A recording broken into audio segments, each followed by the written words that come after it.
Salam sejahtera untuk kita semua. Pada kesempatan yang baik ini, materi BK yaitu tentang kecerdasan ganda. Tujuan dari materi ini yaitu siswa dapat mengenal potensi dan kecerdasan serta mampu mengembangkan potensi dan kecerdasan yang dimilikinya. Setiap orang memiliki kecerdasan yang berbeda-beda. Profesor Howard, seorang ahli psikologi kognitif dari University Harvard, meneliti tentang kecerdasan manusia. Ia menemukan bahwa setiap orang memiliki kecerdasan yang berbeda-beda, tidak hanya satu kecerdasan saja. Ia menyebut dengan kecerdasan ganda atau inteligensi ganda. Kita harus mengoptimalkan kecerdasan yang dimiliki dengan baik sehingga dapat memberikan manfaat dalam meraih kesuksesan. Kecerdasan atau inteligensi berasal dari bahasa Latin. Dengan menggunakan analisis faktor, Spearman menyatakan bahwa inteligensi adalah kemampuan kognitif general yang dapat diukur dan dinyatakan dengan angka. Kecerdasan ganda adalah kemampuan untuk memecahkan masalah atau menciptakan suatu produk yang bernilai dalam satu latar belakang budaya tertentu.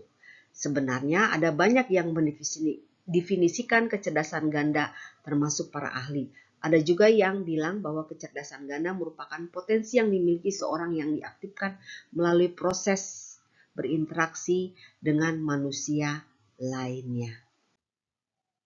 Jenis-jenis kecerdasan dibagi menjadi 8. Yang pertama, kecerdasan linguistik. Linguistic intelligence. Kedua, kecerdasan logika matematik. Logika mathematic intelligence. 3. Kecerdasan spasial. Spatial intelligence. Keempat, kecerdasan kinestetik tubuh. Body kinesthetic intelligence. 5. Kecerdasan musik. Musical intelligence. 6. Kecerdasan interpersonal. Interpersonal intelligence. 7. Kecerdasan intrapersonal. Intrapersonal intelligence. 8. Kecerdasan natural. Natural intelligence. Karakteristik kecerdasan linguistik. 1. Mendengarkan, merespon setiap suara dan berbagai ungkapan kata. Yang kedua, biasanya menirukan suara, bahasa, membaca, dan menulis. Yang ketiga, belajar melalui menyimak, membaca, menulis, serta diskusi. Keempat, menyimak secara efektif, memahami, menguraikan, menafsirkan, dan mengingat apa yang diucapkan. Kelima, membaca secara efektif, memahami, meringkas, menafsirkan, atau menerangkan. 6. Berbicara secara efektif dengan beragam pendengar, beragam tujuan, dan mengetahui cara berbicara secara sederhana, fasih, dan bergairah. 7. Menulis dengan secara efektif, memahami, dan menerapkan aturan-aturan tata bahasa, ejaan, tata baca, dan kosakata yang efektif. 8. Memperlihatkan kemampuan untuk mempelajari bahasa lainnya. 9. Menggunakan keterampilan menyimak, berbicara, dan membaca. Selanjutnya, karakteristik kecerdasan logika matematik. Apa saja sih biasanya yang timbul atau yang diperlihatkan jika seseorang mempunyai kecerdasan logika matematik? Yang pertama, merasakan berbagai tujuan dan fungsi mereka dalam lingkungannya. 2. Mengenal konsep-konsep yang bersifat kualitatif, waktu dan hubungan sebab akibat. Ketiga, menggunakan simbol-simbol abstrak untuk menunjukkan realita. 4. Menunjukkan keterampilan memecahkan masalah secara logis. 5. Memahami pola-pola dan hubungan-hubungan. 6. Mengajukan dan menguji hipotesis. 7. Menggunakan bermacam-macam keterampilan matematis seperti memperkirakan, perhitungan logaritma, menafsirkan statistik, dan informasi visual dalam bentuk grafik. 8. Berpikir secara sistematis dengan mengumpulkan bukti, membuat hipotesis, dan merumuskan berbagai model. 9. Mengungkapkan ketertarikan dalam karir seperti akuntansi, teknologi, informasi, mesin, dan ilmu kimia. Selanjutnya, karakteristik kecerdasan spasial. Yang pertama, belajar dengan melihat dan mengamati. 2. Mengarahkan dirinya pada benda-benda secara efektif dan dalam ruangan. Ketiga, merasakan dan menghasilkan sebuah bayangan mental, berpikir dalam gambar dan memvisualisasikannya secara detail. Keempat, membaca grafik, bagan, peta, dan diagram visual. Kelima, menikmati gambar-gambar tak beraturan, lukisan, ukiran, atau objek repro lain dalam bentuk yang dapat dilihat. Keenam, menikmati bentukan hasil 3 dimensi seperti objek origami, jembatan tiruan, dan maket. 7. Cakap mendesain secara abstrak. 8. Menciptakan bentuk baru dari media visual spasial.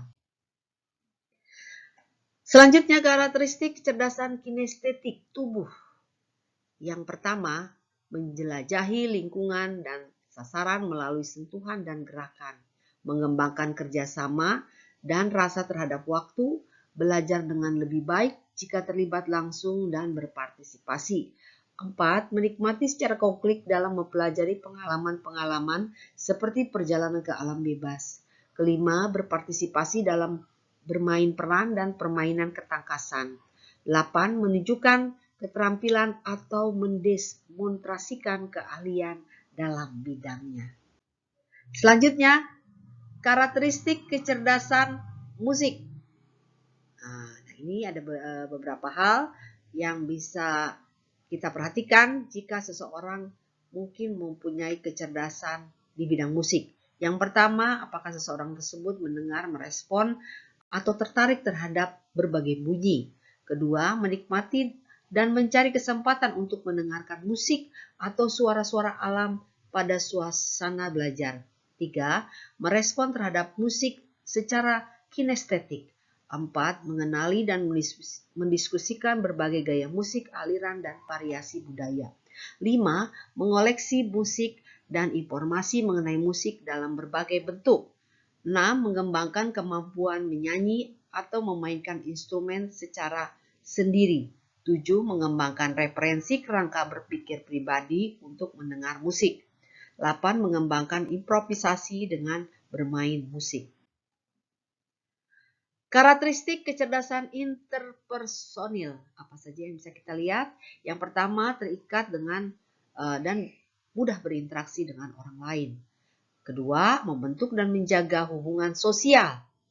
Ketiga, mengetahui dan menggunakan cara-cara yang beragam dalam hubungan dengan orang lain. Keempat, merasakan perasaan, pikiran, motivasi, tingkah laku, gaya hidup orang lain. Kelima, berpartisipasi dalam kegiatan kolaboratif dan menerima berbagai macam peran yang perlu dilaksanakan. Keenam, mempengaruhi pendapat dan perbuatan orang lain. Ketujuh, memahami dan berkomunikasi secara efektif, baik secara verbal maupun non-verbal.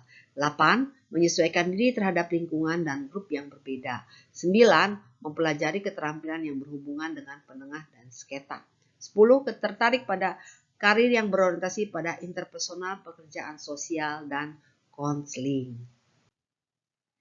Selanjutnya, kecerdasan intrapersonil. Apa saja hal-hal yang bisa kita lihat atau apakah kita memilikinya? Yang pertama adalah sadar akan wilayah emosinya. 2. Menemukan cara-cara dan jalan keluar untuk mengekspresikan perasaan dan pemikirannya. Yang ketiga, mengembangkan model diri yang akurat. 4. Termotivasi untuk mengidentifikasi dan memperjuangkan tujuannya. Kelima, membangun dan hidup dalam suatu sistem etika agama. 8. Belajar mandiri. Ketujuh, mengatur secara kontinu pembelajaran dan perkembangan tujuan personalnya. 8. Berusaha mencari dan memahami pengalaman batinnya sendiri. 9. Berusaha untuk mengaktualisasi diri. Dan ke-10, memberdayakan orang lain. Kecerdasan natural merupakan kemampuan untuk melakukan sesuatu yang terkait dengan lingkungan alam yang merupakan kecerdasan ke-8 dari kecerdasan yang tidak termasuk dari teori multiple intelligence dari Gartner. Kecerdasan ini terkait dengan sensitivitas kita terhadap alam dan faktor lingkungan. Misalnya mudah berinteraksi dengan hewan, mampu memprediksi terjadinya perubahan alam, mudah mengenali berbagai spesies hewan dan tumbuhan, Dan kecerdasan ini akan lebih mudah diwujudkan melalui pengumpulan dan penganalisan suatu objek yang berhubungan dengan alam. Itu saja yang dapat Ibu sampaikan, semoga bermanfaat. Salam sehat selalu.